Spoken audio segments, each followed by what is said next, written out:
Shedeur Sanders doesn't ask for excuses. He hasn't blamed limited reps, patched together receiver groups, or fourth-string offensive linemen struggling against Cleveland's second-team defense. He shows up, works, and demonstrates why he belongs. On day 3 of Brown's training camp, for the first time since OTAs, he finally received something close to a fair opportunity. He lined up with the second unit during an 11-on-11 period and made the most of it. In 8 plays, he did what he typically does when given a chance. He executed. He went 2 for 2 on a quick series, finishing with a decisive throw to tight end Blake Whiteheart that immediately caught the sideline's attention. There was no hesitation in his drop, no unsettled feet, and no panic. Just firm, accurate timing and clean operation. It raised an obvious question. What has taken so long for the Browns to evaluate him with a functional group? The story isn't only about one throw, it's about the delay before it. Sanders has been the guy for most of his football life, commanding high school programs, starring in the Southwestern Athletic Conference at Jackson State, then operating under national attention at Colorado. For the first time, he's been told to wait. He has treated that reality as part of the job rather than a setback. He has prepared like a professional since the moment he arrived, and on the 3rd day of camp in heavy heat, he let the football represent his case. While coverage focused on the veteran presence of Kenny Pickett and Joe Flacco, Sanders made an impression with minimal volume. The difference with the second team was immediate. Protection held up, routes were on schedule, and progressions unfolded as designed. Within that structure, he looked like the quarterback who led efficient offenses at Jackson State and Colorado. Calm in the pocket, decisive in his reads, and accurate to tight windows. This was not simply a good practice period, it was a clear statement. He was not just operating the script, he was directing it. The timing was sharp, the reads were clean, and the seam throw to Whiteheart was a high-level anticipation throw, professional in placement and pace. The narrative around Sanders should reflect that when he is placed in a workable situation, his strengths are visible. Early work with 4th unit personnel included protection issues and unreliable spacing. With the 2nd unit, those variables stabilized and his work looked consistent with his resume. The performance supported a straightforward conclusion. The evaluation should move forward with higher quality reps. Sanders has been explicit about his approach. He does not request special treatment.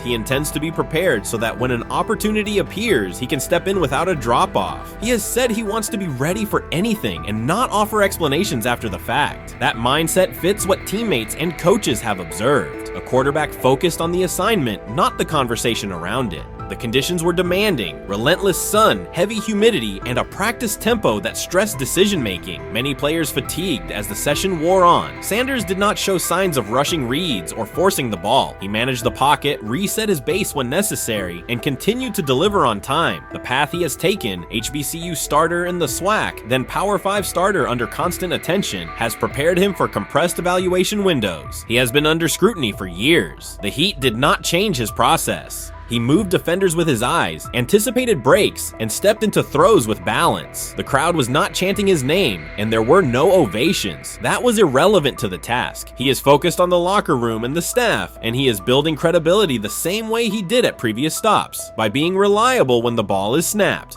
Quarterbacks coach Bill Musgrave has emphasized ignoring external noise and keeping attention on install, footwork, and timing. Sanders is familiar with the dynamic. He has been followed by cameras and commentary since his early teens. He has experience living with attention and still adhering to routine. Under heat, with a narrow set of snaps and multiple decision points, he stayed composed and effective.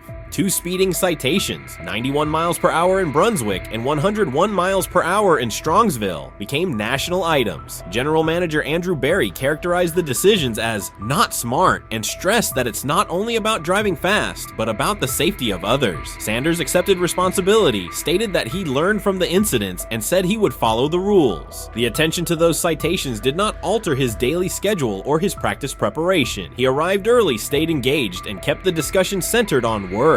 Away from the field, he spent time at Rainbow Terrace in Cleveland after a significant apartment fire, distributing supplies and checking on families affected by the incident. There was no formal media rollout around the visit. It was an instance of direct engagement with the community without publicity attached to it. That reflects the same approach he shows inside the building. Do the work first. Sanders treats each rep as if it might be his last for the day and his only chance to show a specific element on tape. He prepares for protections, cadence variations, route adjustments, and timing with a level of detail that compresses the learning curve. When he is not under center, he studies coverages from the sideline, charts plays, and reviews video before and after practice. He writes down the next day's calls so he can anticipate checks. He has referenced using virtual simulation tools to replicate snaps he does not receive physically. That is not a passive stance, it is an active attempt to reduce the distance between classroom and field.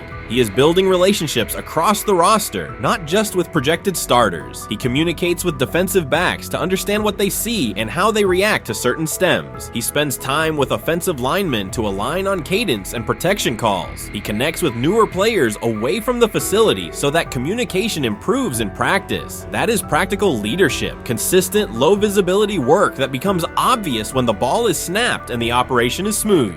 3 days into camp, a central question remains. Why hasn't he taken a first-team rep? Flacco has seen work. Pickett has seen work. Dylan Gabriel has been cycled in. Sanders has remained behind all three on the depth chart while producing efficient periods when provided stable support. Head coach Kevin Stefanski has not publicly detailed the plan for distributing first-team snaps among the quarterbacks. When asked, Sanders answered that it is not his place to comment on rotation decisions. That response aligns with his day-to-day conduct, respectful, professional, and centered on the next assignment. The staff is managing a room with a Super Bowl MVP, a former first-round pick, multiple rookies, and a new set of combinations on the offensive line. That creates a set of decisions about exposure, pacing, and evaluation windows. Within that context, Sanders has presented a clear case for additional evaluation. He has shown he can execute the offense as designed when the variables are standard. Musgrave has a long-standing connection with the Sanders family through his time as a teammate of Deion Sanders in San Francisco. That familiarity supports direct communication. It does not guarantee anything about the depth chart, but it does help streamline teaching, feedback, and expectation setting. Inside the defensive back room, veterans such as Denzel Ward have provided perspective on timing, leverage, and eye discipline that Sanders has incorporated into his preparation. He is operating without the immediate family structure that defined his college environment. Away from his brother Shiloh and his father Deion, he is managing his own housing, nutrition, recovery schedule, and all the smaller tasks that accompany an NFL routine. Those adjustments matter because they influence consistency across a long camp. He has treated those responsibilities as part of the job rather than distractions, which is reflected in a steady daily approach. What he showed on day 3 with the second unit was not a surprise to those who have tracked his prior work. It was a continuation of a profile: efficient sequencing, clear timing, and consistent ball placement when protections and routes hold up.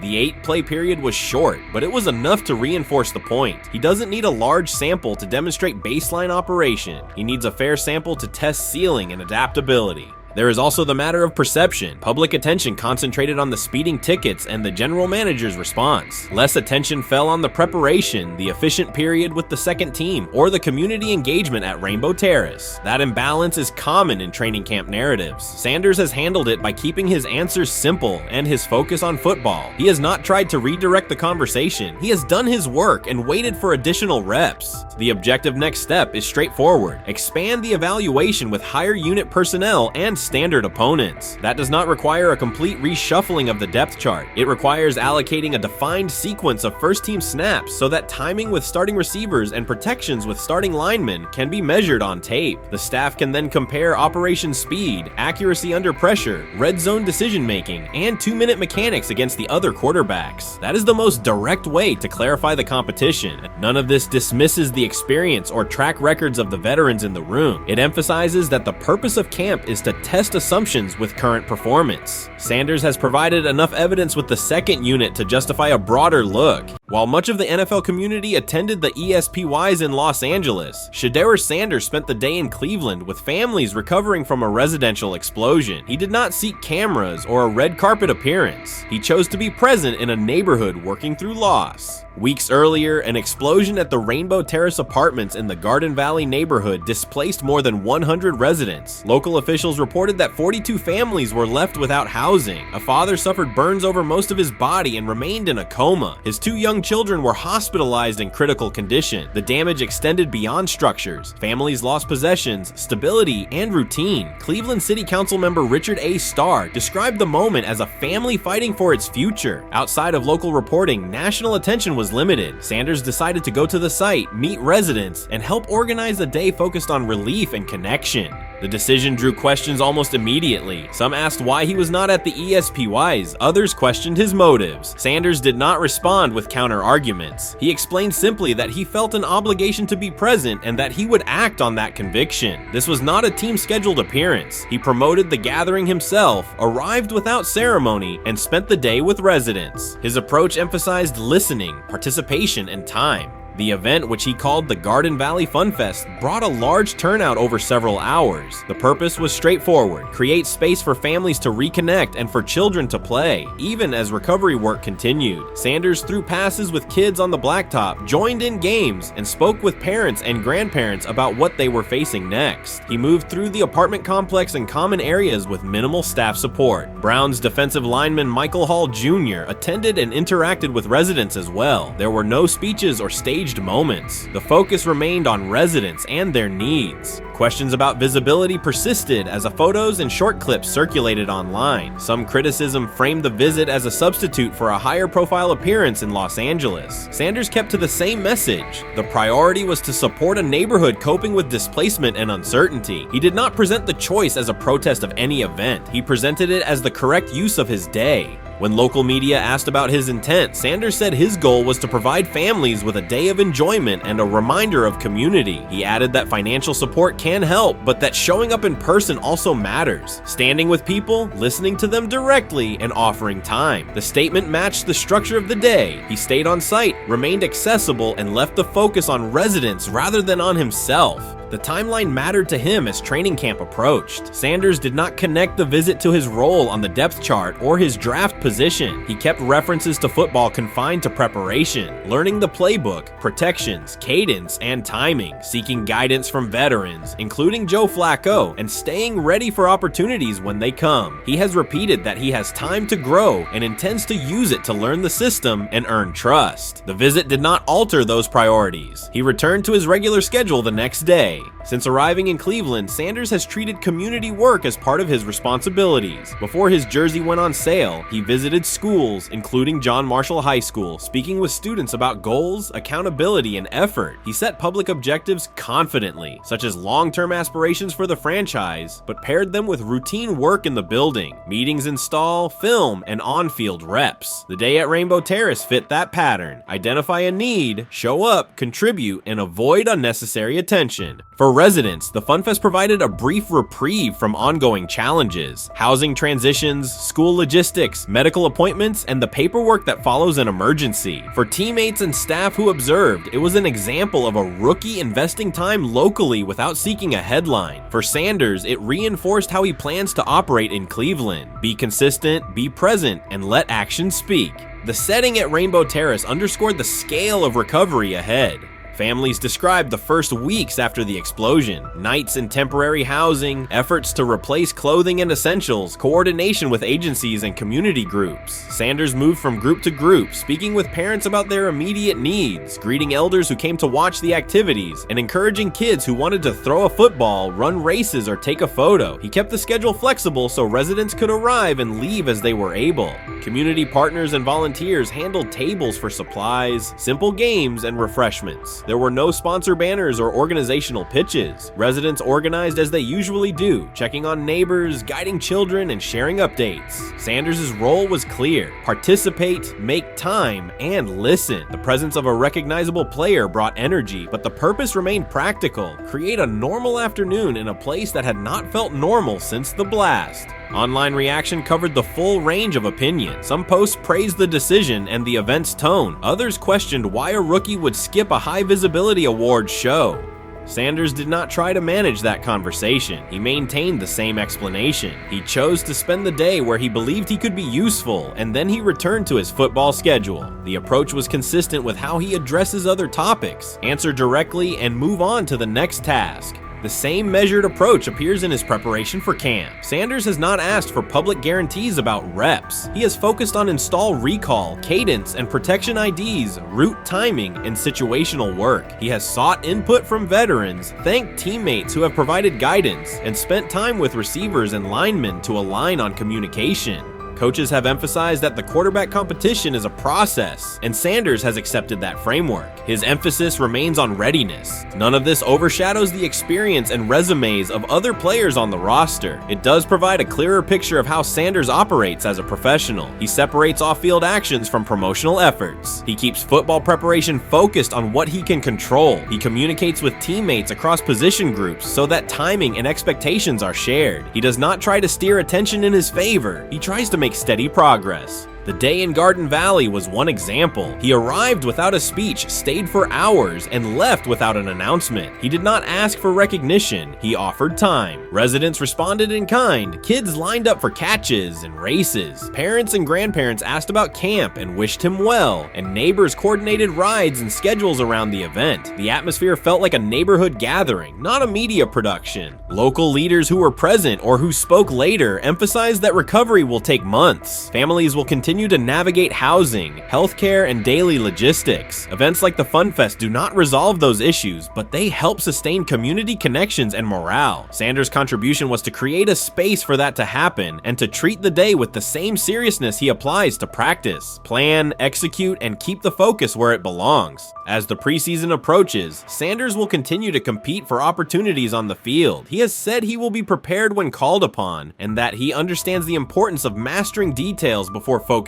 on outcomes. The organization will make decisions based on evaluation, and he will accept the results while continuing to improve. The off-field choices will remain consistent, identify needs in the city where he lives, and contribute in direct, practical ways. The core elements are simple. A neighborhood suffered a significant loss. Residents faced immediate and ongoing challenges. A rookie quarterback chose to spend a day there, without a press conference, without a schedule of talking points, and participate in a community-led event designed to give families a break and remind children that play still has a place. He provided presence, not a headline. He listened more than he spoke. He returned to work the next day. In a league and media environment that often prioritize visibility, Sanders made a different choice. He kept attention on people, not optics. He placed value on time spent in person rather than on appearances. He continued to build trust in the locker room and in the city through steady conduct rather than declarations. That approach, measured, direct, and consistent, will shape how he is viewed in Cleveland as much as any public statement could.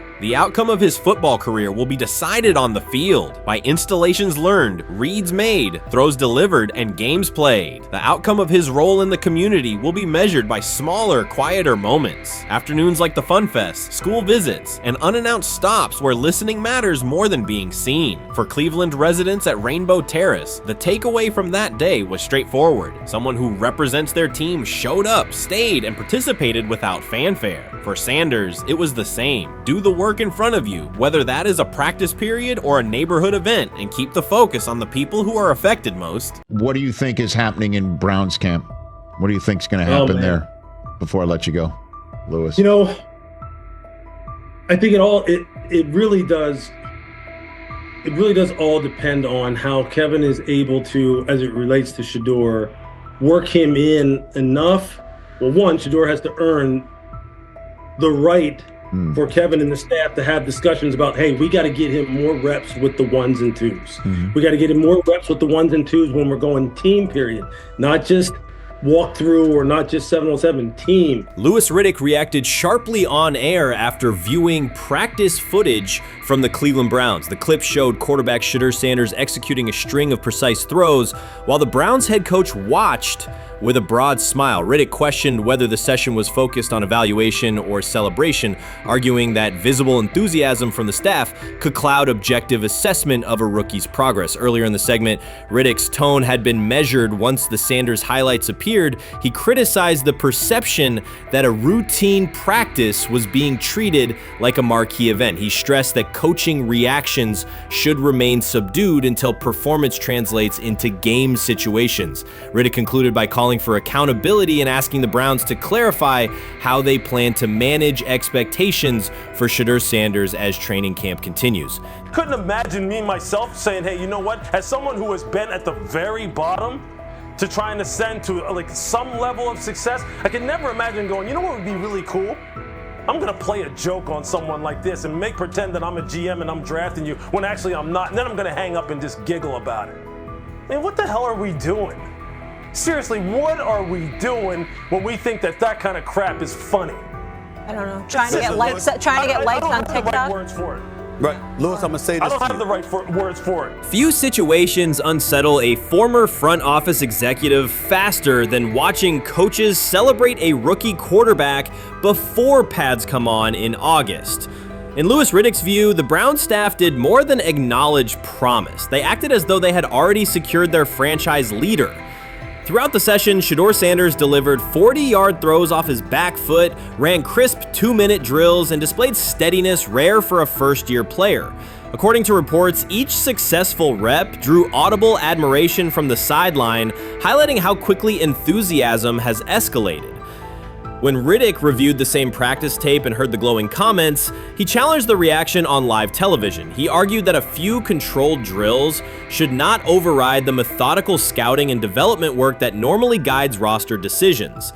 Riddick's criticism focused less on Sanders' talent than on the evaluation process. He warned that comparing a prospect to established stars or joking about renaming the stadium creates pressure before the player has taken an NFL hit, faced a disguised coverage, or logged a preseason snap. Praising potential is acceptable, he said, but anointing a savior in July risks repeating the organization's history of premature quarterback expectations. Sanders brings confidence shaped by his father's legacy and his own disciplined preparation, yet Riddick insists that progress must be confirmed over time.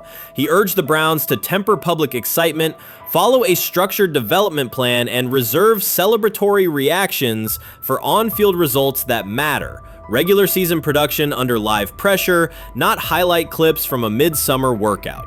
He has to earn that. Kevin has to figure out a way to do that, so then you can reasonably assess what you have in him compared to Dylan Gabriel, compared to Kenny, compared to Joe Flacco.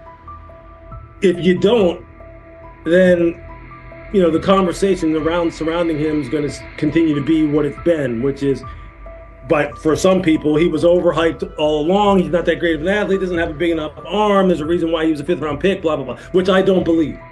I believe if he is given enough reps, earns enough reps, and then is given enough reps in meaningful situations, he can throw the ball just as good as Joe, if not better, just as good as Kenny, if not better, just as good as Dylan Gabriel. After more than 2 decades in personnel and broadcast analysis, Louis Riddick was dismayed to see a franchise bypass basic evaluation standards after only a series of eye-catching minicamp throws. Reviewing practice footage from Cleveland, he observed Shedeur Sanders drilling 40-yard passes against uncovered receivers and running 2-minute sequences with poise. In Riddick's view, those reps, conducted without pads, contact, or a disguised rush, show arm talent but reveal little about how a rookie handles game pressure. Riddick said the Browns' reaction drifted from objective assessment to outright admiration. Multiple reports indicated coaches were sketching new concepts for Sanders during dinner and referring to dedicated Shedeur packages well before a padded practice. Even the veterans in the quarterback room showed no visible alarm, a sign that staff excitement had already reset the internal depth chart conversation. The analyst emphasized that his concern is not Sanders' skill set. He acknowledged the quarterback's arm strength, footwork, and composure, but rather how quickly the club appears willing to declare him its long-term answer. Riddick cited several past prospects who received similar midsummer acclaim only to stall once real competition began. Given Cleveland's long history of quarterback turnover, he argued the organization should focus on incremental milestones, processing post-snap reads, surviving live pass rushes, and rebounding from mistakes on Sunday afternoons. Riddick urged the Browns to temper expectations and follow a structured development plan so Shedeur Sanders can progress without undue pressure. One coach reportedly admitted he replayed Tuesday's scrimmage film so often that he lost sleep, an anecdote Riddick offered as proof that enthusiasm is already outpacing reality.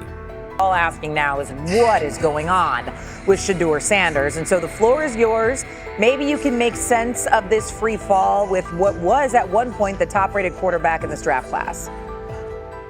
Yeah, see, I think at this point in time, this really isn't a football discussion any longer. This is a personal discussion. This is about it's a fit discussion. It's whether or not teams are just comfortable with everything that comes along with Shedeur in terms of who he is as a person, all the people that are surrounding him in terms of his inner circle, and whether or not teams deem that to be something that they're comfortable with. Right or wrong, that's the only thing conclusion you can really come to at this point. Louis Riddick voiced an escalating concern during the segment. Having witnessed numerous quarterback setbacks in his career, he worries another may be forming. Not because Shedeur Sanders lacks talent, but because the praise around him is growing without restraint. Sanders has simply attended practice, delivered accurate passes, led the huddle, and shown the composure expected of an NFL player. Riddick fears the Browns' reaction, treating routine drills as proof of long-term success, risks setting premature expectations. He cautioned that the organization seems ready to celebrate a franchise savior before Sanders has taken a competitive snap, noting that such early adulation has derailed promising prospects in the past and could impede Sanders' measured development.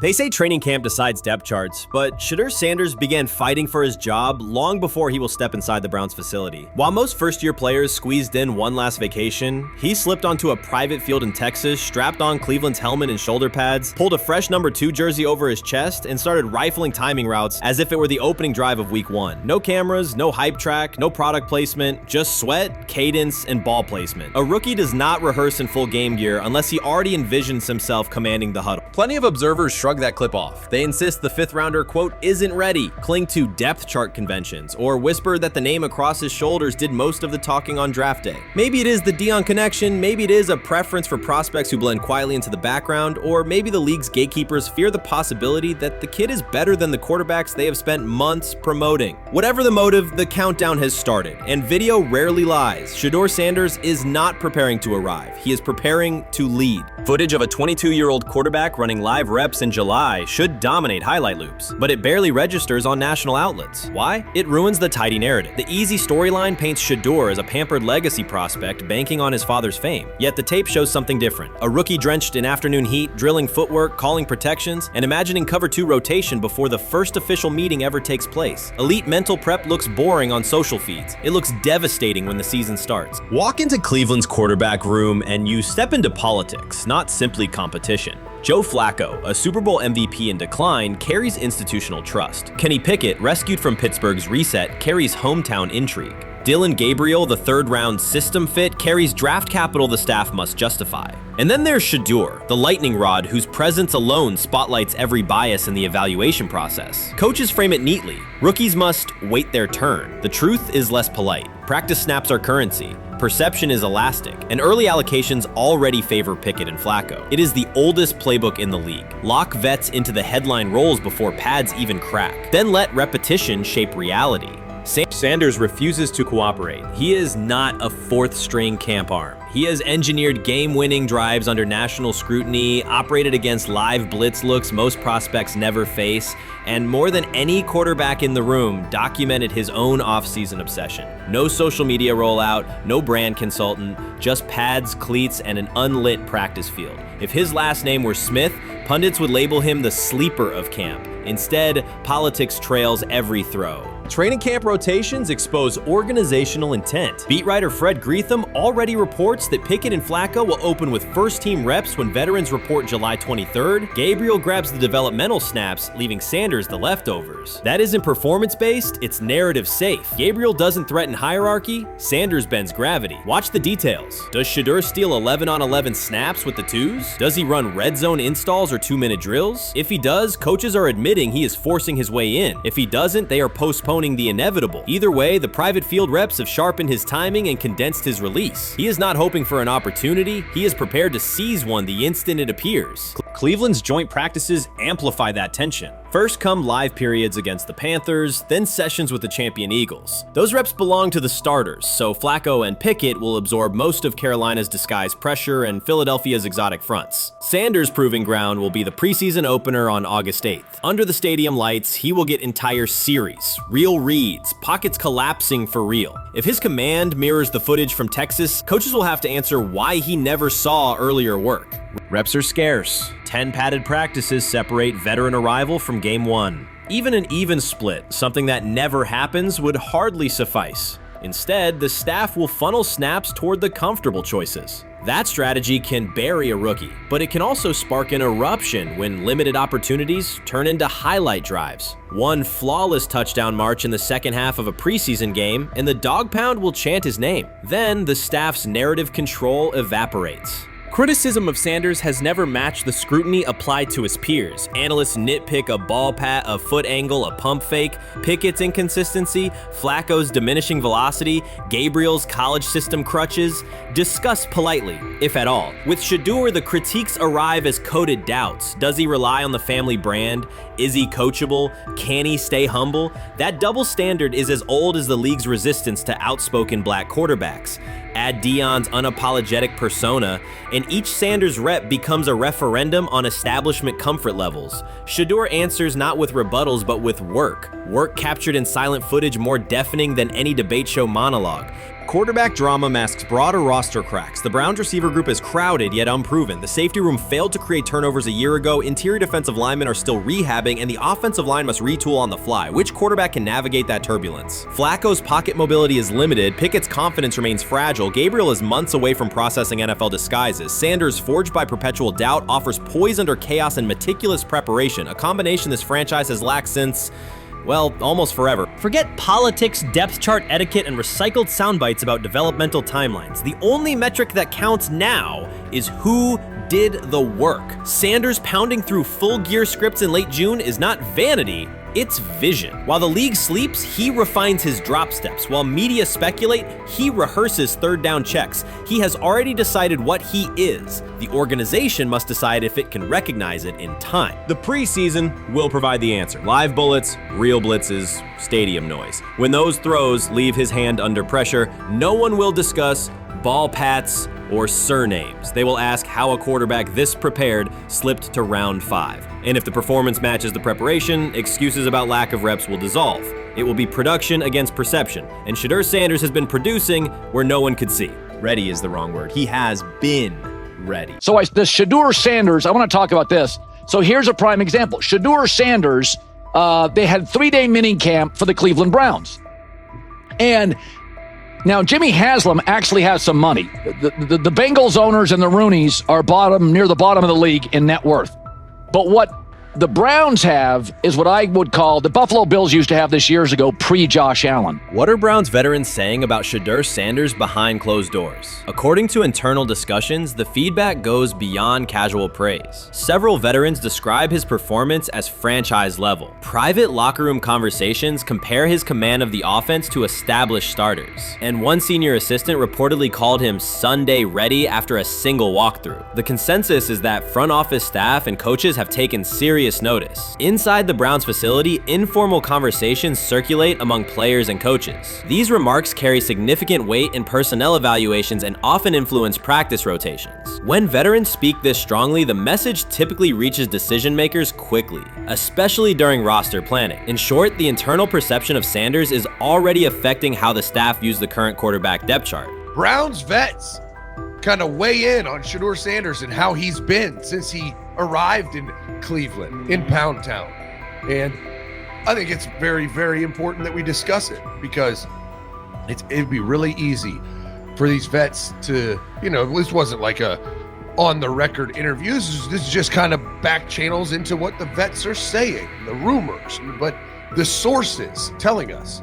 And we have a couple quotes, but Shedeur Sanders, Cleveland Browns, it seems like it's going well. And it's almost like you don't want to talk about it. At the center of the growing internal buzz is Shedeur Sanders, the rookie who entered Berea with late round expectations but is being discussed privately as a potential long-term starter. This is not a routine camp tale about an extra arm taking practice snaps. Sanders has seasoned teammates, players with playoff mileage, quietly reassessing his ceiling. Observers who overlook these conversations risk missing one of Cleveland's most deliberate personnel moves in years. Sanders is not on the roster because of his surname. The Browns reviewed their quarterback depth, weighed costs, and chose a controlled, development-oriented option they believe can stabilize the position. His presence is already changing practice dynamics. Veterans notice his pocket awareness, adjust routes to his timing, and acknowledge that he processes coverage at an advanced level for a first-year player. Leadership patterns in the huddle feel different. Sanders delivers with precision and composure that challenge defenders to reevaluate their calls. The strategic upside is clear. A 4-year rookie contract offers cap flexibility, while while other franchises cycle through expensive stopgaps. Coaches and front office staff view Sanders as a calculated investment, not a publicity experiment. Outside chatter still focuses on Joe Flacco's age or Kenny Pickett's development. Inside the facility, however, veterans pause film sessions to dissect Sanders' ball placement and progression speed. Position coaches highlight clips where he works through reads decisively and delivers on time, traits rarely attributed to rookies. Sanders' confidence is measured rather than theatrical. He moves as though the NFL tempo is familiar, and that calm spreads across the roster. Experienced defenders are rechecking the depth chart and asking if the quarterback competition is tighter than publicly acknowledged. Great kid, and whether it's a following that he's earned, I mean, that's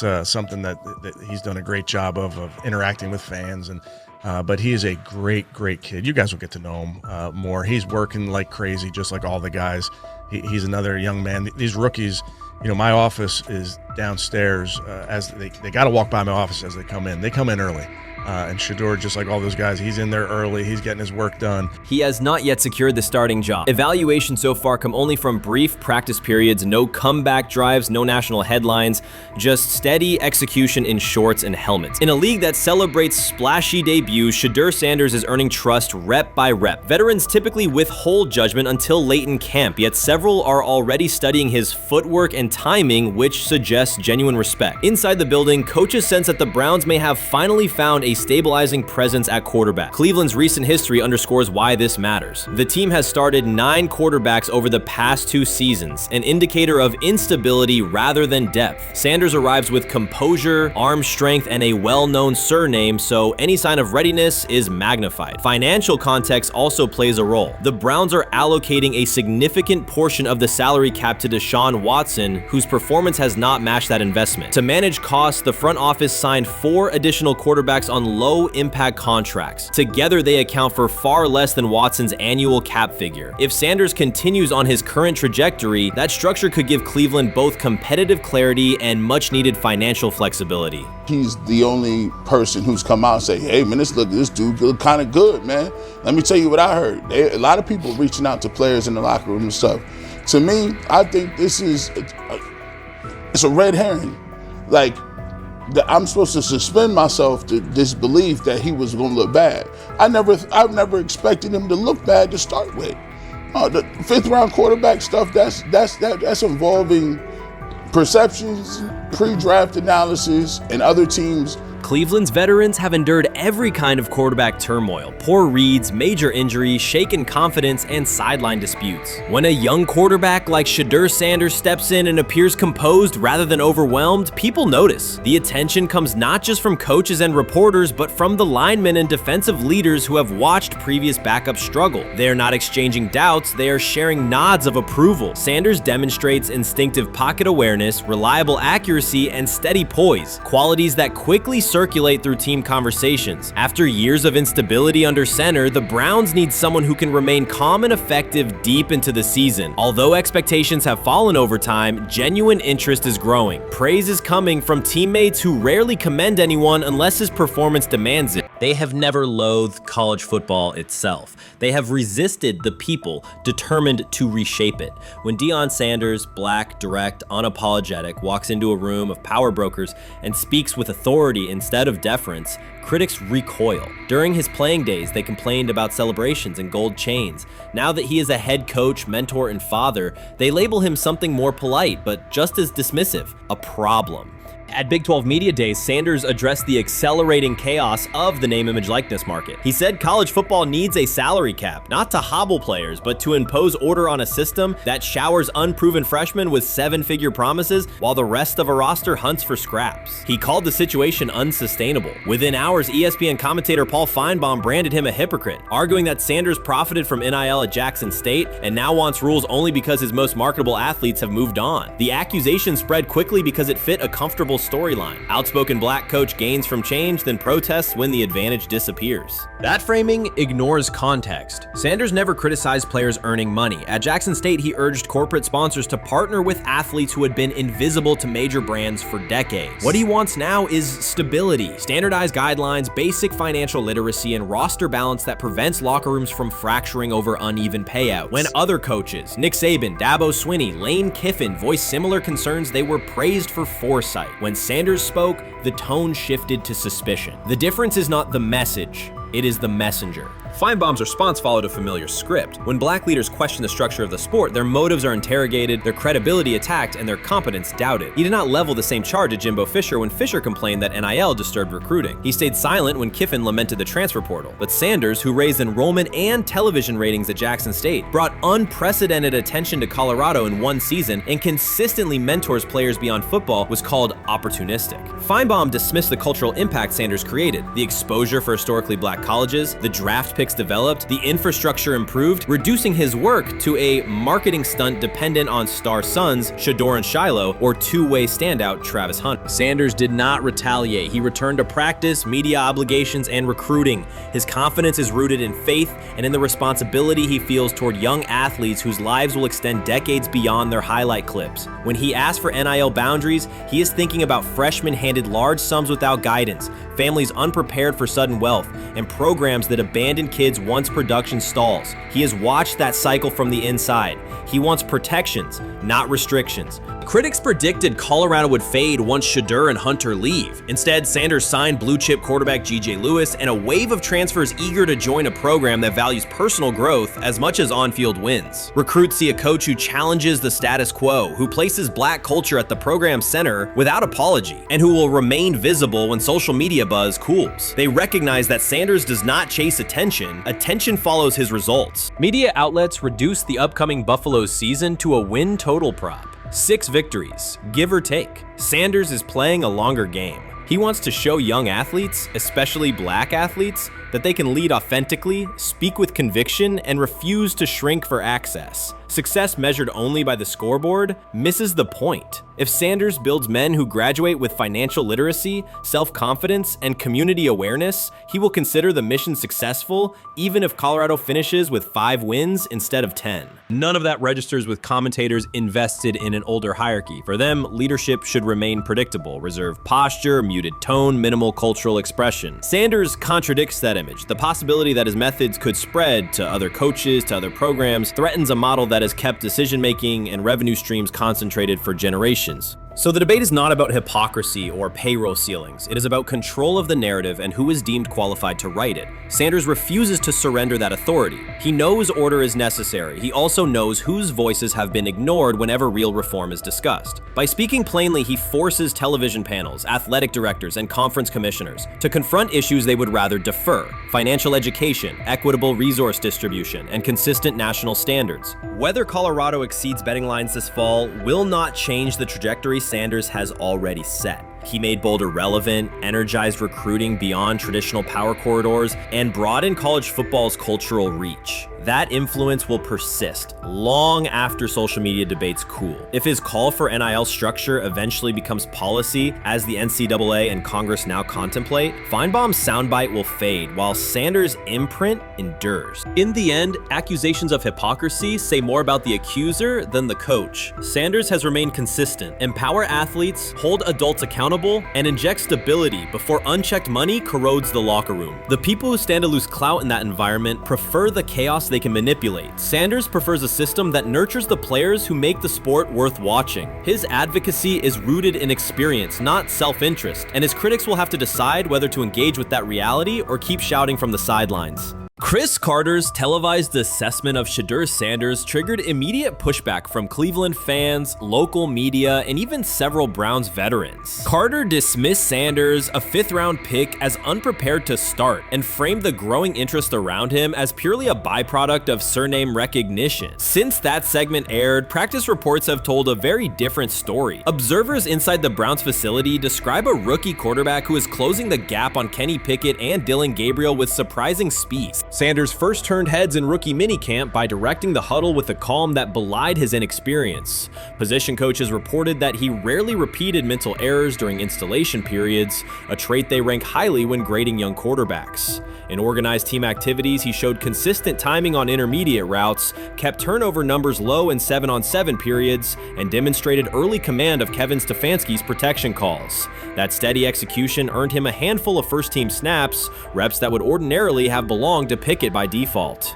By mandatory minicamp, the rotation had shifted again. Practice notes from beat reporters detail the rise in Sanders' workload each day. Red zone series against the starting defense, 2-minute drills, and full field scrimmage possessions in which he checked out of called plays when fronts dictated it. Mary Kay Cabot, initially skeptical Sanders would challenge for game day snaps in 2025, wrote after consecutive sessions in mid-June that his footwork, release speed, and pocket management had, quote, meaningfully tightened since rookie camp. Her tone marked a clear departure from early spring projections that labeled Sanders a long-term developmental project. The broader quarterback context in Cleveland magnifies that progress. Deshaun Watson's availability and form remain uncertain after 2 injury-interrupted seasons, while Pickett's transition from Pittsburgh has been uneven. Dylan Gabriel's arm strength is evident, but coaches continue to stress hesitation in his full-field reads. Against that backdrop, Sanders' quick decision-making and mechanical efficiency have begun to look less like a pleasant surprise and more like the roster's most reliable short-term plan. Inside the locker room, acceptance has followed performance. Wide receivers cite Sanders' ball placement on outbreaking routes, noting that the ball routinely arrives on the upfield shoulder, a small but essential detail that allows for yards after the catch. Offensive linemen appreciate his pocket awareness. Joel Bitonio remarked privately that Sanders slides up instead of bailing when edge pressure flashes. Defensive backs say his eye discipline forces them to hold coverage longer than they expected against a rookie. Such cross-positional respect develops only when day-to-day tape shows tangible improvement. The reaction to Carter's critique highlights a recurring double standard applied to young black quarterbacks. Traits celebrated as swagger or confidence in other players were labeled arrogance when associated with Sanders, yet the quarterback himself has not responded publicly. There have been no subtle social media jabs, no mention of critics and interviews, only repeated references to competing for every rep and learning from veterans. That measured approach, combined with hard evidence from practice, has softened earlier doubts among coaches who prioritize demeanor as much as arm talent. Within the coaching staff, the discussion now centers on readiness thresholds. Stefanski's scheme relies heavily on quick rhythm throws, defined reads, and disciplined pocket movement. Those requirements align with Sanders' strengths: a compact release, willingness to target the middle of the field, and instinctive timing on RPO concepts carried over from his college tape. Staffers reviewing cut-ups from joint practices note that his internal clock already approximates NFL speed, a metric they did not expect to see until mid-season at best. If that trajectory continues through preseason games, the Browns face a consequential decision. Starting a 5th-round rookie 6 weeks after training camp opens would unsettle salary cap assumptions, depth chart politics, and external perceptions of organizational stability. Yet the internal mandate remains clear: the most prepared quarterback will play. That standard places Sanders in genuine contention because every practice metric used to grade readiness, turnover ratio, red zone efficiency, third down conversion rate has trended in his favor since early June. The organizational stakes are considerable. Cleveland has cycled through starting quarterbacks at a startling pace over the past decade, shifting from first-round investments like Baker Mayfield to high-cost gambles such as Watson, each move packaged as the long-awaited solution. A rookie chosen outside the first 100 picks ascending to the top of the depth chart would challenge long-held league assumptions about draft pedigree and opportunity. It would also validate the evaluation philosophy that prioritized Sanders' intangibles: processing speed, leadership presence, over conventional arm strength thresholds that pushed him down the draft board. Carter's televised remarks now sit awkwardly alongside daily updates from Berea. His critique relied on pre-draft labels and the presumption that a late-round passer with a famous father would need a redshirt year. Practice film contradicts that stance. Sanders checks protections at the line, manipulates safeties with shoulder fakes, and has reduced turnover-worthy throws in full-speed sessions to single digits. Statistics normally cited for veteran backups, not rookies. The longer that evidence accumulates, the more Carter's comments appear rooted in legacy bias rather than objective performance review. None of this guarantees Sanders will open the season under center. Preseason defenses test quarterbacks in ways practice cannot. Defensive coordinators will disguise pressure and boundary rotation to force late decisions. Sanders must show he can adjust protections and exploit mismatches without the benefit of a controlled environment. Yet within the Browns facility, the conversation has shifted from if he will be ready to when. Quiet confidence from Amari Cooper and other veterans suggests they believe Sanders can steady an offense searching for consistency more than highlight reel heroics. Sanders' rise also affects long-term roster calculus. If he earns the job and performs competently, Cleveland gains starter-level production on a cost-controlled rookie contract, freeing cap space allocated to other positions. That scenario could reshape roster-building strategy in a division featuring Joe Burrow and Lamar Jackson. quarterbacks whose contracts consume significant percentages of team payroll. A capable, low-cost starter would allow the Browns to reinforce their offensive line and secondary while retaining core veterans, a competitive advantage few teams enjoy.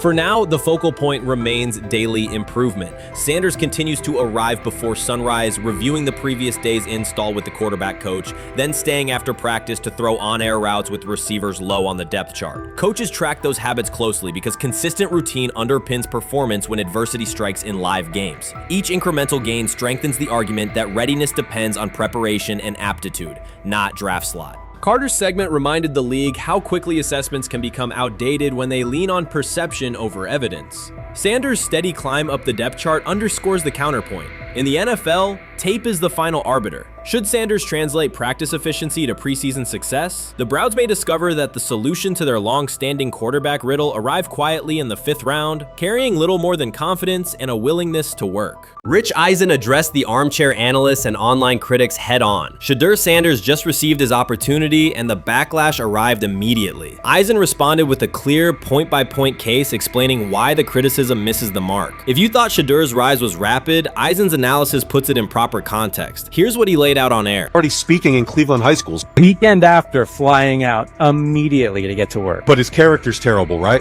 You know, and listen, oh, he interviewed bad, you know. According to who? The New York Giants? No offense, Bert. The same New York Giants that gave Daniel Jones a huge contract and let Saquon Barkley out the door. That's the intel we're trusting here? That was for him to celebrate. He just made, I mean, look, he put in work in college. He had the privilege of being coached by his father, which we all would love and do. Turned around not one but 2 programs in college football, and then literally for any athlete, being drafted at the highest level is a success story in itself. Rich Eisen delivered a direct response to the critics. He addressed the online claims reducing Shedeur Sanders to Deion Sanders' son instead of evaluating him as a quarterback on merit. Eisen challenged those assumptions and refocused the discussion on performance, preparation, and opportunity. Say Kenny Pickett had strained his hamstring.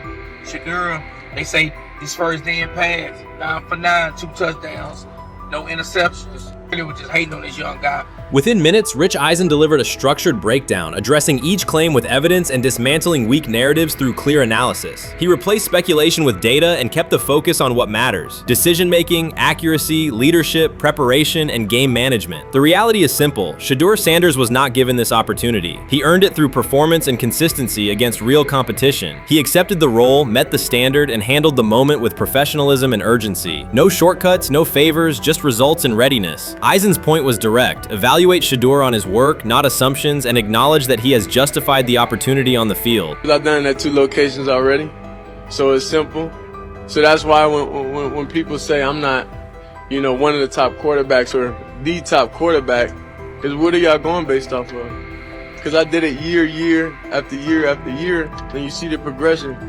So it's like, obviously, it got to be some type of external hate that you have for the family, for the last name, for anything, because I know I proved myself. While many were still debating whether he was NFL ready, Shedeur Sanders stepped onto the practice field and operated like a clear QB1, setting protections, controlling tempo, and executing the plan. The narrative that he is just flash, media attention, or his father's influence does not hold up against his work in installs, progressions, and situational drills. What he showed was composure, efficiency, and command of the offense. He processed quickly, protected the football, and delivered on-time throws, demonstrating preparation and control.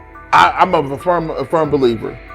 If I wanted Shedeur Sanders at 2, at worst at 33, of course I already think that he's better than other quarterbacks, because that's the type of talent.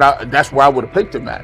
And if he was at 2 or 33, and he still had the same exact skill set, we would be talking about him starting and playing. Right. Well, there'd only be 3 quarterbacks. It'd be 3 quarterbacks, not 4. Yeah. But since he moved to the 5th round, that's cool. They might have to go along with it. But to me, I think if you ask who got the best tools, I'm going with Shedeur Sanders. From the first day of camp, he was not there to get by. He arrived to lead. There was no hesitation in installs, no lapses in fundamentals, just precise timing, clean footwork, and consistent velocity to every level of the field. He managed protections, controlled cadence, and delivered in situational work, showing command rather than learning on the fly. The approach was efficient and disciplined, with attention to detail and progressions and ball placement that reflected preparation, not improvisation. At the same time, Rich Eisen addressed the narrative directly and backed it with evidence. evidence. He laid out clips, context, and performance markers to cut through speculation. Eisen emphasized that Shedeur Sanders did not step into this moment because of publicity. He built toward it through sustained work, resilience, and results. The background, media readiness, high football IQ, and a professional approach was developed over years, not days, and it translated to immediate operational control of the offense. The resistance came from familiar places. Some in the traditional guard still frame mobile quarterbacks as limited and expected the nepotism label to define him. That view did not hold up against what was on the field. Composure under pressure, secure decision-making, accurate throws into tight windows, and consistent execution in red zone and 2-minute sequences. Eisen's point was clear. Evaluate Shedeur Sanders on performance and readiness. The evidence shows he earned the opportunity and is meeting the standard with accountability and consistency.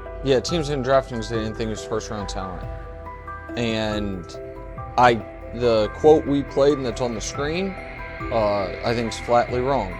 We all know this shouldn't have happened. Yes, it should have. It should have happened because this wasn't. Now, again, teams can be wrong. The league as a whole can be wrong. Hell, the Baltimore Ravens drafted a 25-year-old tight end before they drafted Lamar Jackson in the same draft. The die is not cast on who Shedeur Sanders. He stated it plainly. This is not a celebrity appearance. This is a quarterback with pocket presence, leadership, and decision-making that stands on its own. You either show it or you settle into a backup role. Shedeur Sanders is not auditioning. He is establishing himself as the starter. When the opportunity arrived, whether through injury, trade, or depth chart changes, Shedeur was prepared and delivered. He did not hesitate. He executed the offense and finished drives. As others tried to catch up to what they were seeing, Rich Eisen reinforced the same message he has been repeating: evaluate the work. Camp reports have been consistently positive, but the important shift is how the performance is being received. Casual attendees who came to observe left talking about Shedeur's command and poise. Detailed observers focused on his pre-snap reads, protection checks, and audibles, highlighting the mechanics, timing, and ball placement that support efficient, controlled play. This is exactly what he says. I'm told the footage of Shedeur Sanders meeting with the Giants is so bad that both the Browns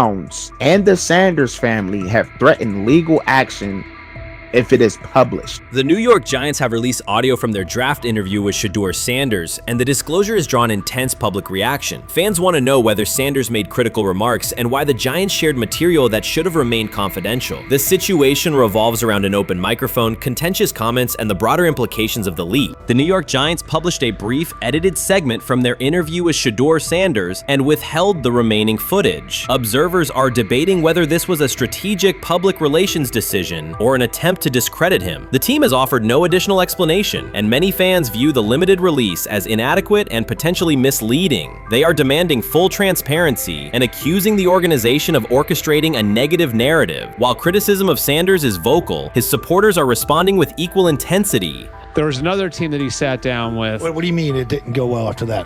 So, he was pissed that they did that to him. They did that to him. He counter confronted the them. same thing they do to every other quarterback prospect. They did that to him. They slide in a mistake to see if you catch it. Right.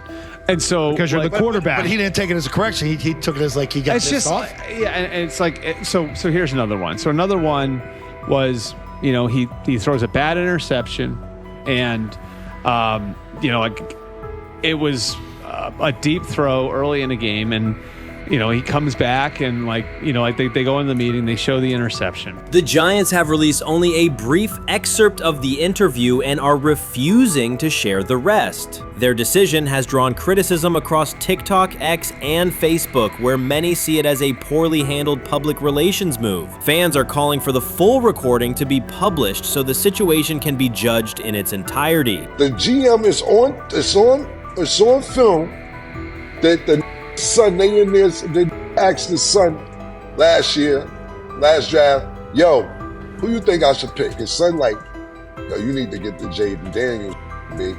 This is what his son, it's on tape. You should go Jaden Daniels. He laughing at his son. And all right, cool, get Jaden Daniels. I don't even know how that tape got out.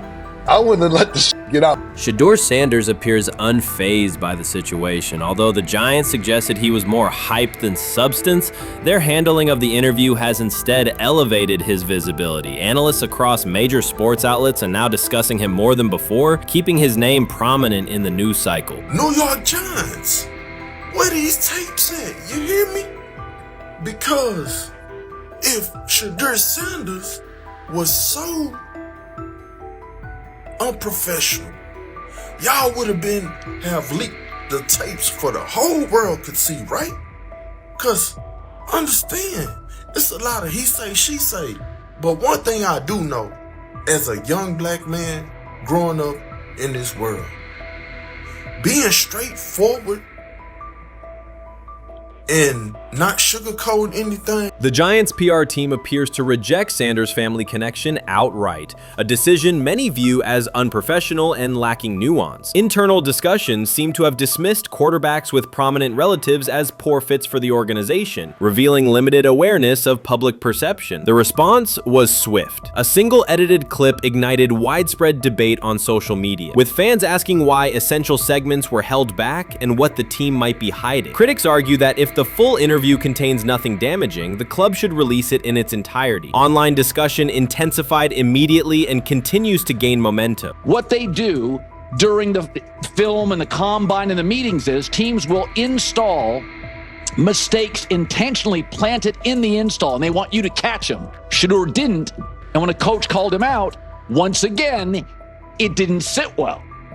It's like, bro, there's not many teams needing quarterbacks, especially since Pittsburgh appears to have a deal with Aaron Rodgers and Tennessee's getting Kale Moore. The Giants' decision to withhold the full interview has produced an unintended result. Instead of diminishing interest in Shedeur Sanders, it has intensified it.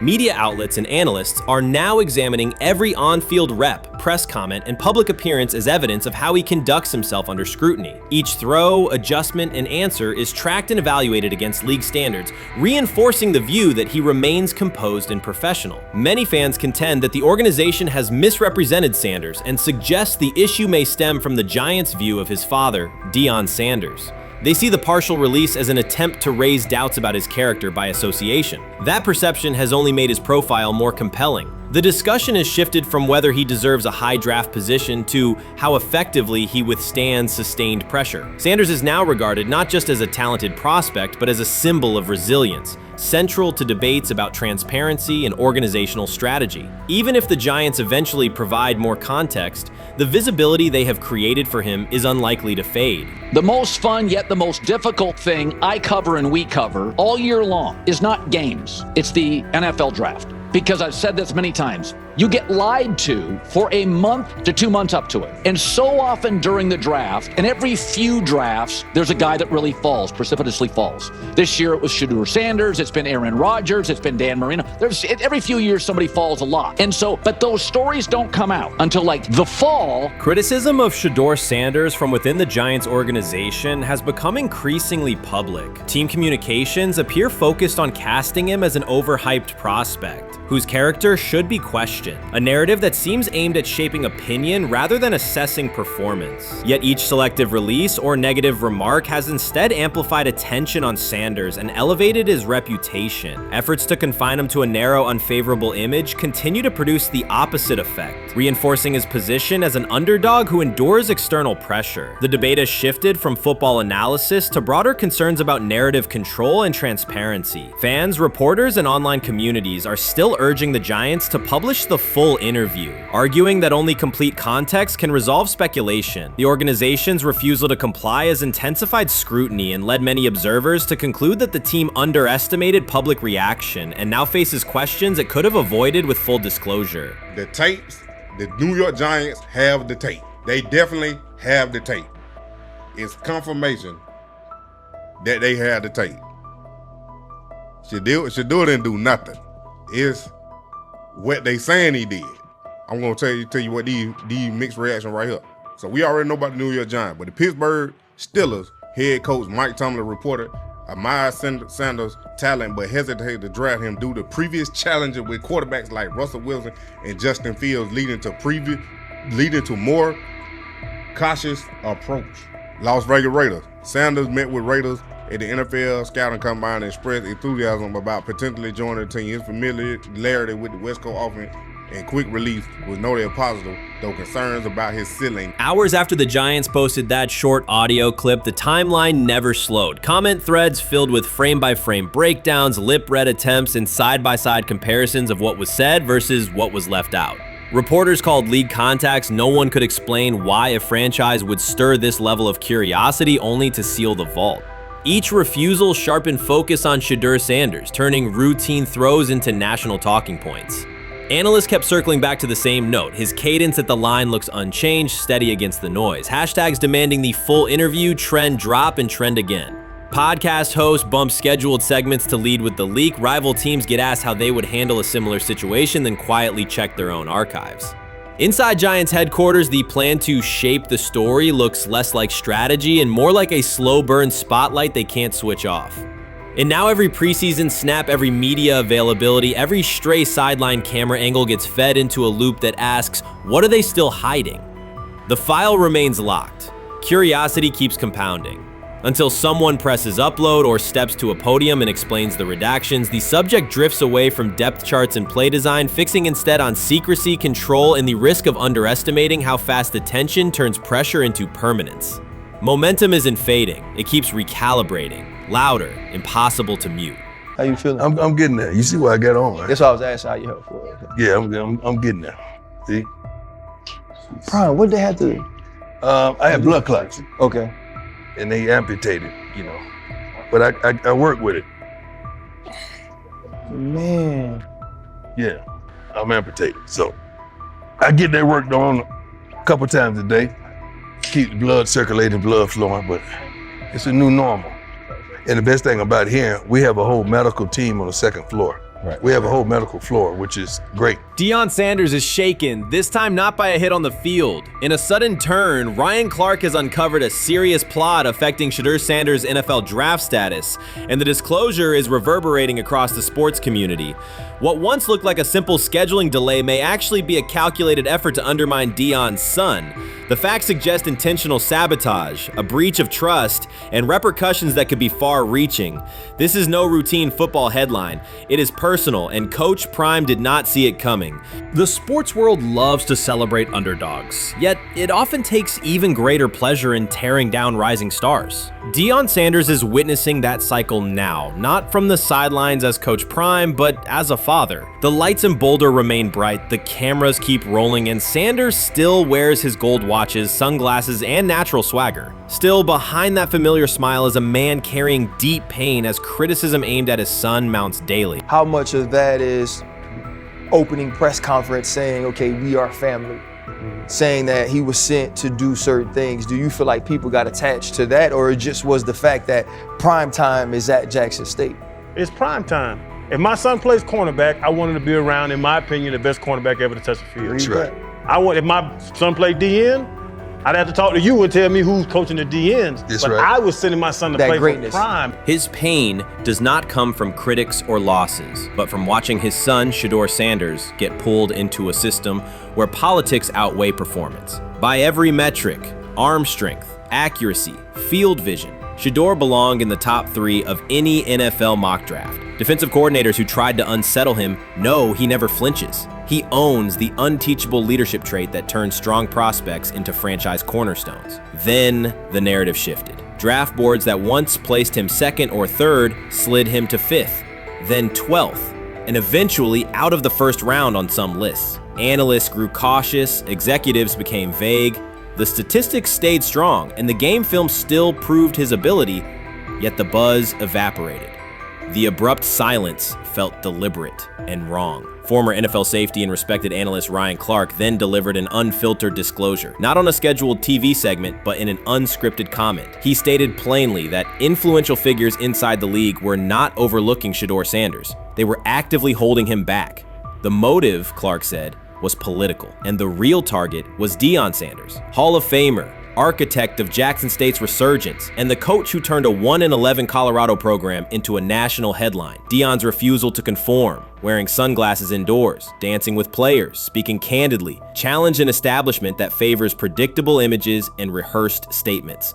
According to Clark, that resistance to tradition was not forgotten.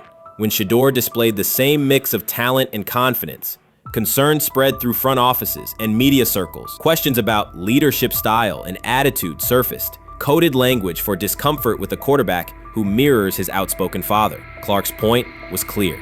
The issue is not Shedeur's performance. If he had posted identical numbers at Ohio State or Alabama, endorsements and media specials would follow. Instead, interest cooled. because the Sanders family embodies a self-made identity the league cannot easily manage. Their visible pride and independent brand challenge a system that prizes control. And that threat, not football ability, is what Clark believes is suppressing Shedeur's draft stock. Watson says he has been mentoring Shedeur Sanders at the quarterback position. The biggest failure in the NFL is now mentoring quarterbacks. The most overpaid underdeliverer at the position is now mentoring 2 rookie QBs and a Super Bowl champ. So what exactly are you mentoring him at? You have had 24 civil lawsuits that you paid off to go away. And when you play, you are as ass as those massage therapists are, apparently. Shedeur Sanders is also a show. It's all about him. It's all about anything else. If you don't see that by now, then you're just blinded. Cleveland's second most talked about player has yet to take a professional snap, and it isn't Deshaun Watson. Rookie quarterback Shedeur Sanders has already captured the locker room's attention and the fan base's enthusiasm, creating a visible shift in the team's internal dynamics. Watson, once the uncontested focal point, now shares the spotlight with a newcomer who has only practiced in shorts. The Browns are experiencing a rapid, unforeseen change in popularity within their roster. Four-man competition. It's not. It's 2 guys versus 2 guys.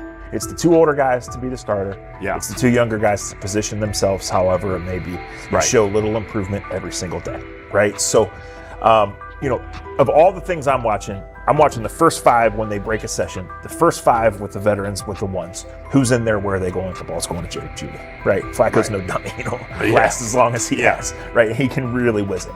But as we go on, I want to watch these guys because they probably just got plays installed Tuesday, and they're out there running on Wednesday. Shedeur Sanders arrived in Cleveland and immediately commanded attention. The rookie has yet to take a preseason snap, yet the energy around him inside the building and across social media eclipses what many veterans receive in an entire season. Fan enthusiasm is so strong that Deshaun Watson's jerseys are already drifting toward the clearance rack at the team store. In a matter of days, Sanders has become the roster's second most popular figure, while Watson watches his once secure QB1 status and public approval shrink by the hour. Shedeur or Deshaun? Who do you want as your quarterback next year? Honestly, Shedeur. I love Deshaun though.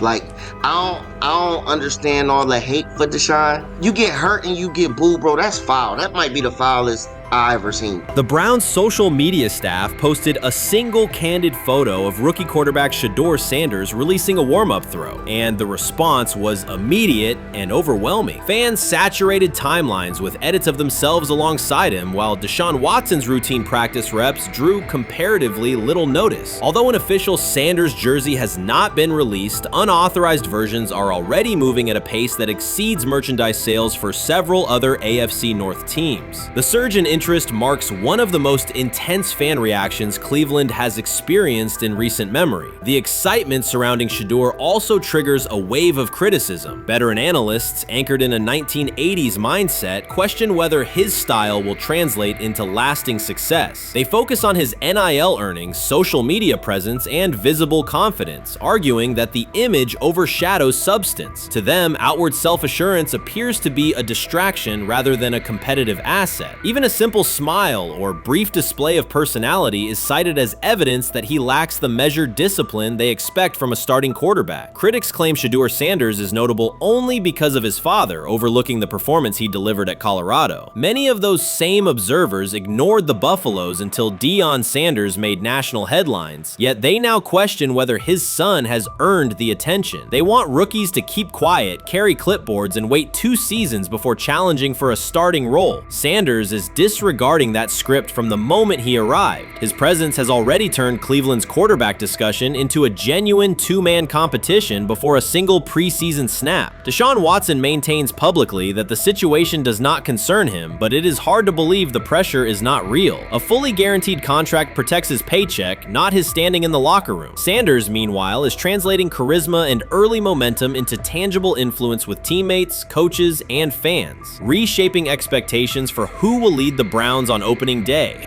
I'm a firm believer. If I wanted Shedeur Sanders at 2, at worst at 33, of course I already think that he's better than other quarterbacks.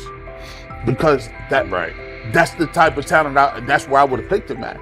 And if he was at 2 or 33, and he still had this same exact skill set, we will be talking about him starting and playing. Right. Well, there'd only be 3 quarterbacks. It'll be here, 3 not quarterbacks, 4. not 4. Yeah. But to see move to the 5th round, that's cool. They might have to go along with it. But to me, I think if you ask who got the best tools, I'm going with Shedeur. Shedeur Sanders has not taken a single professional snap, yet discussion about him has split NFL social media into 2 camps. One side already argues he should start immediately. The other worries about what that means for veteran quarterbacks like Deshaun Watson. Reporters now line the perimeter of Browns camp, scrutinizing every inconsistency in Watson's spiral and every precise throw from Sanders during drills. Each well-placed pass is clipped, posted to TikTok, and captioned as evidence of a future QB1. Cleveland is no stranger to quarterback drama, but this situation is different. Rather than cycling through another unproven starter, the franchise is dealing with a rookie who entered with more polish, public attention, and perceived readiness than most first-year players. Fans chant Sanders' name before he has appeared in a preseason game, while the established starter works to maintain his relevance. The atmosphere is not yet a full controversy, it is a countdown. Traditional analysts insist on the importance of experience and respecting the process, yet Sanders is progressing on the timeline set by the supporters who already view him as the next leader of the offense.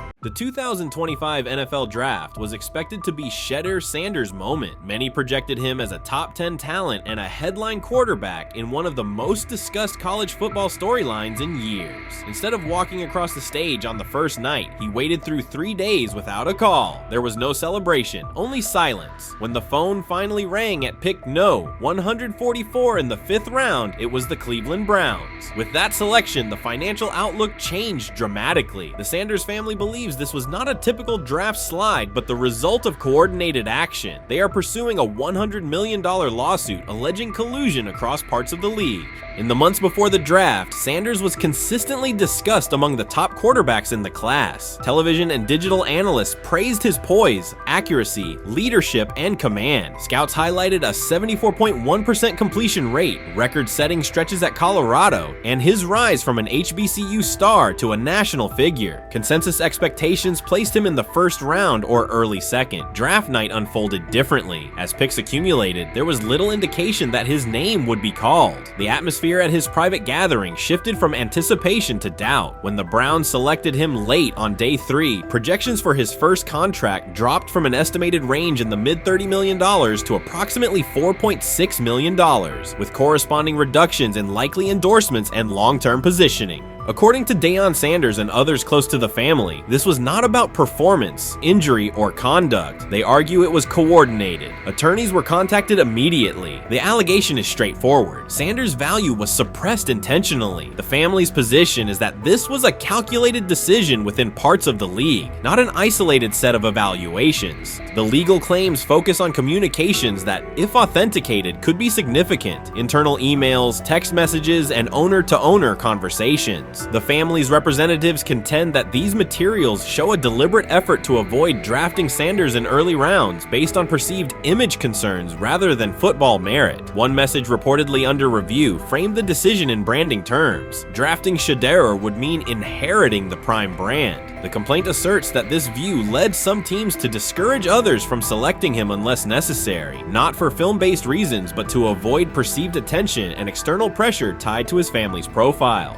A related thread involves speculation about team fit and willingness to play for certain franchises. Past public comments by Deion Sanders were interpreted by some as signals of an Eli Manning scenario. The family's view is that these were strategic statements, not ultimatums. They argue that rather than engage in discussion, teams chose a passive approach, no direct rebuttal, reduced contact, and a collective reluctance to invest a premium pick. If phone records and written communications corroborate coordination, these items could become central exhibits. Media tone shifted as the draft neared. Coverage that had emphasized production and leadership began highlighting intangibles, interviews, and perceived coachability. Anonymous sourcing appeared in multiple outlets, with claims that Sanders skipped combine drills out of arrogance, bristled at film critique, or told one club, "Maybe I'm not the guy for you," after a tense session. A widely cited line, "Nobody wants a celebrity backup quarterback," was voiced by Colin Cowherd and circulated as shorthand for risk. The Sanders legal position is that these narratives did not arise organically, but reflected a coordinated leak pattern that undermined his market value. The family's contention is that this was primarily about control and compliance rather than football ability. They point out that Sanders did not fail a drug test, was not suspended, and did not produce poor athletic testing. His college resume included elite stretches and significant program elevation at 2 stops. The legal claim asserts that the league's power structure resisted a high-profile player aligned with a high-profile parent coach and an independent media presence. The allegation is that teams sought to avoid the perceived complexity that would come with selecting him early. The financial impact is a core component of the damages claim. Had Sanders been selected late first or early second round, projected 4-year compensation would likely have fallen between $30 to $35 million,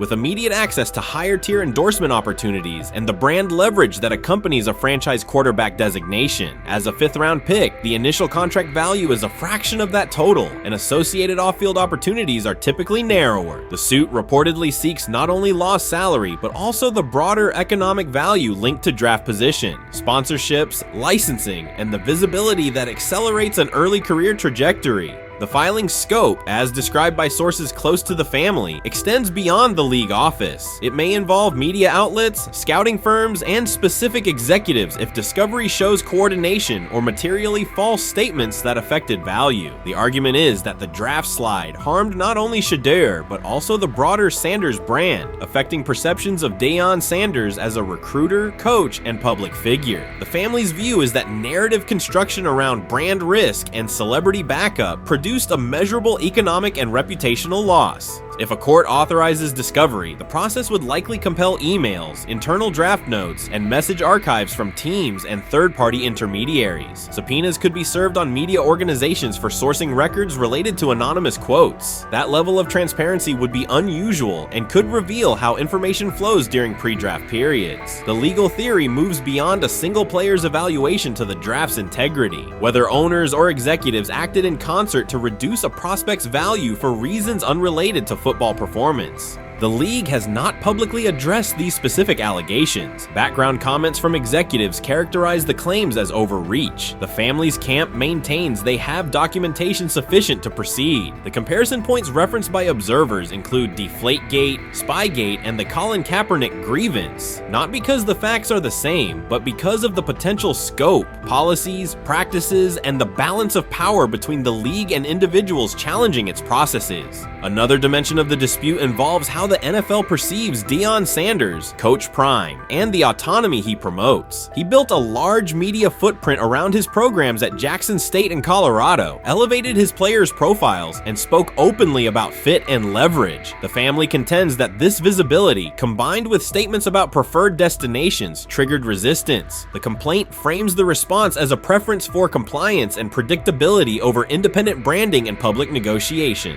The suit also addresses the pre-draft decisions that critics point to, skipping the Senior Bowl, declining full workouts at the NFL Scouting Combine, and candid interviews about team fits. The family characterizes these as strategic choices commonly made by top prospects, not evidence of entitlement. Their view is that similar decisions by other players did not produce the same narrative because those players fit more comfortably within league expectations. The risk calculus is clear. Bringing a suit of this magnitude invites professional consequences. The family acknowledges that some within the league may react negatively. Their position is that the principle at stake, transparent and fair valuation, warrants the risk. The message they intend to send is that manufactured narratives and coordinated devaluation should face scrutiny, particularly when they affect earnings, opportunity, and reputation. If the case advances, several outcomes are possible. The court could find insufficient evidence of coordination, limiting the scope to individual judgments protected as opinion. It could also find enough to proceed to broader discovery, which would have implications beyond one player, including potential changes to how teams document evaluations and how media handle anonymous sourcing close to the draft. Agents might push for reforms, including clearer guardrails around leaks and standardized prospect communication records. For now, Sanders is working within the Browns structure. He has avoided public escalation beyond confirming focus on preparation and development. The lawsuit is a separate track managed by counsel. This dual approach, professional routine on the field and legal action off it, reflects the family's strategy. They intend to contest the process they believe harmed him while meeting club expectations day to day. The core allegations remain consistent across their statements. A talented quarterback saw his draft value suppressed by coordinated behavior tied to branding concerns and public positioning rather than football merit. Media narratives amplified that shift, and the result was a substantial, quantifiable loss. The remedy sought includes compensation and a measure of accountability that could deter similar conduct. Whether the claims are ultimately proven will depend on documentation and testimony. If emails, texts, and call logs substantiate coordination, the impact could be significant, prompting policy review around pre-draft communications and media engagement. If not, the case may narrow to disputes over opinion, perception, and the gray areas of scouting. Either way, the filing signals a willingness to confront entrenched practices and to test in court how far the process extends beyond film and interviews. This situation has moved from speculation to litigation. It addresses control, image, and power in a system that influences careers and compensation. It also underscores how public narratives can shape market outcomes. Sanders' path now has two tracks: earning opportunities on the field in Cleveland and seeking redress off the field for what the family views as an avoidable and orchestrated loss. The questions at stake are larger than one draft slot. They touch on how the league values independence, how information is weaponized, and what recourse exists when a player believes the evaluation moved from football to optics. The answers will emerge through practice reps and potentially through discovery and a courtroom record. We've got news.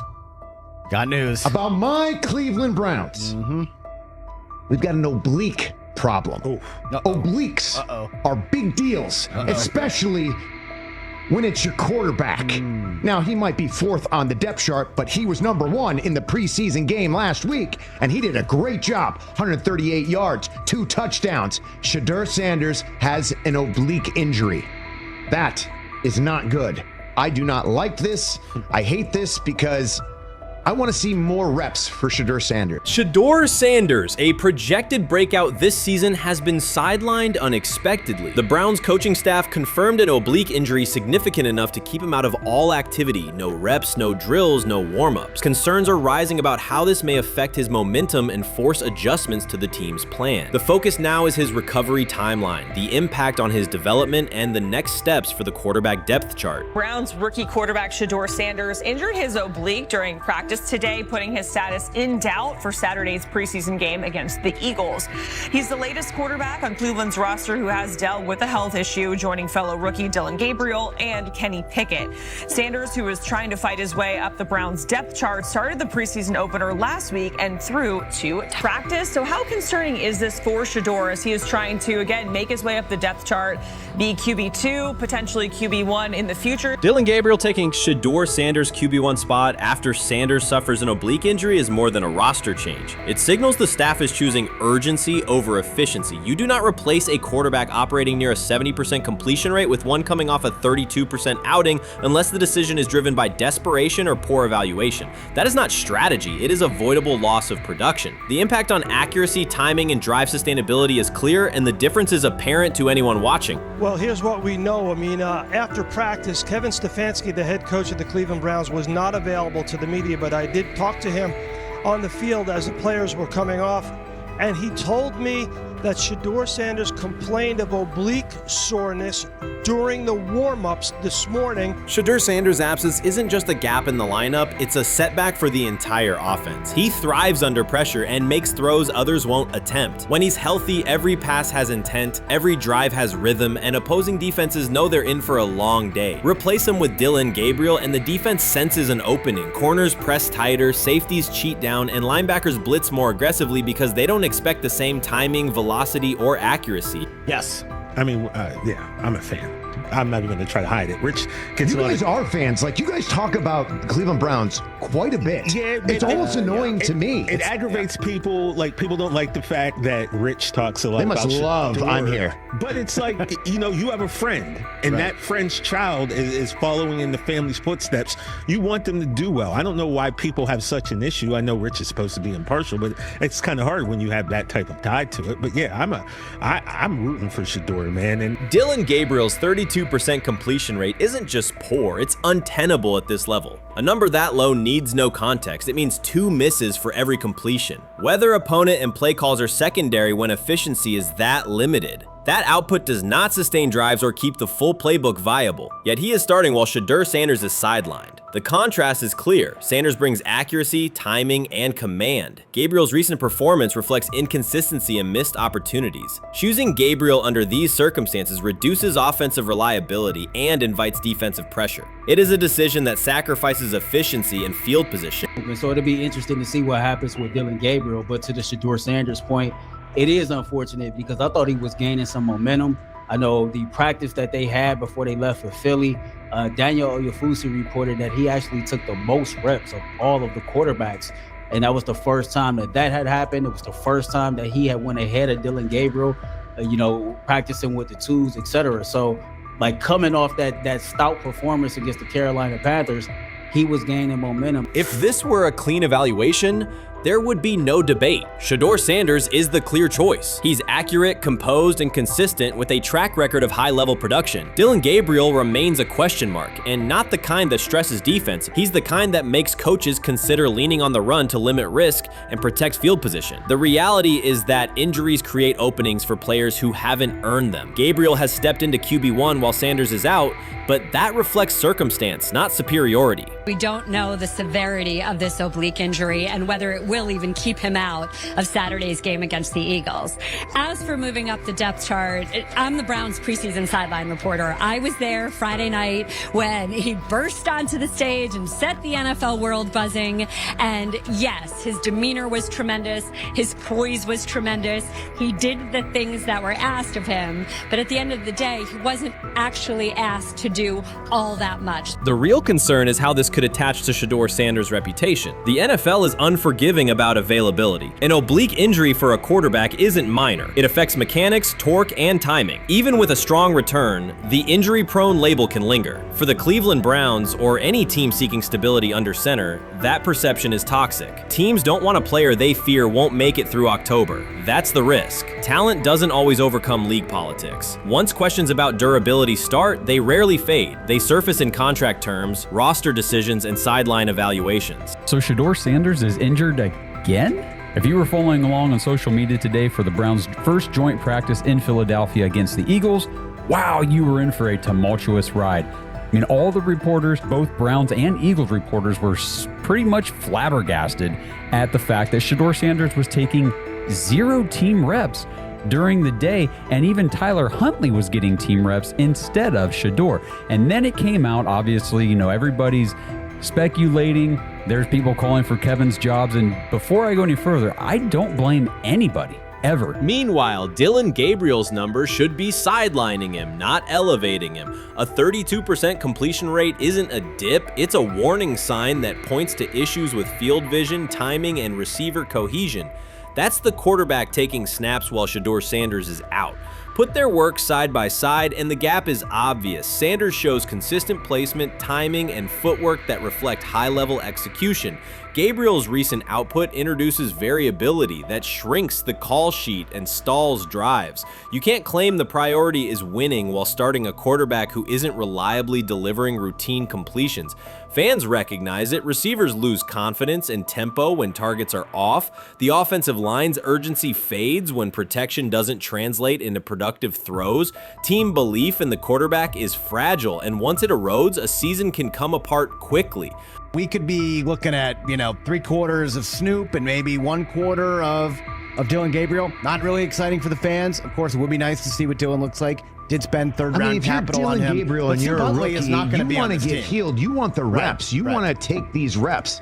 So what do you do to prepare yourself and get ready? Because, man, when rookies get injured, it's like these reps are so valuable. Yeah, sets them back a lot. We do have some video here. Mike Garafolo had some video of Jalen Hurts kind of helping Shedeur use his cart to get off the field here. Shedeur Sanders changes the entire equation. His presence under center keeps defenses honest, keeps teammates engaged, and expands the coaching staff's options. You can call vertical shots, open the playbook, and control the game's tempo. Dillon Gabriel limits that. With him, the playbook narrows, drives stall, and the defense ends up on the field too long trying to compensate. The Cleveland Browns are not in a position to gamble at quarterback. This is a franchise with a difficult history at the position. With Gabriel, the issues are visible from the stands. A 32% completion rate won't jump to 60% with a few extra reps. If anything, it will decline as defenses present looks they would not risk against Shedeur. And that's the core issue. Shedeur Sanders at 80% is still a better quarterback than Dillon Gabriel at his best. That isn't exaggeration, it's the numbers. If Sanders is a 70% passer when healthy, even a drop to 60% keeps him well ahead of where Gabriel is now. Yet the team is rolling with the quarterback who isn't delivering routine completions. Every week Sanders is out, his hold on QB1 loosens. That's the hard truth. The longer Gabriel stays in the role, the more coaches cite continuity and chemistry to cover what's happening on the field. Every throw and every drive has to be a statement, not just to win, but to erase any notion that Gabriel is a legitimate alternative. In the NFL, QB1 isn't handed back because you used to be the best option. You have to take it.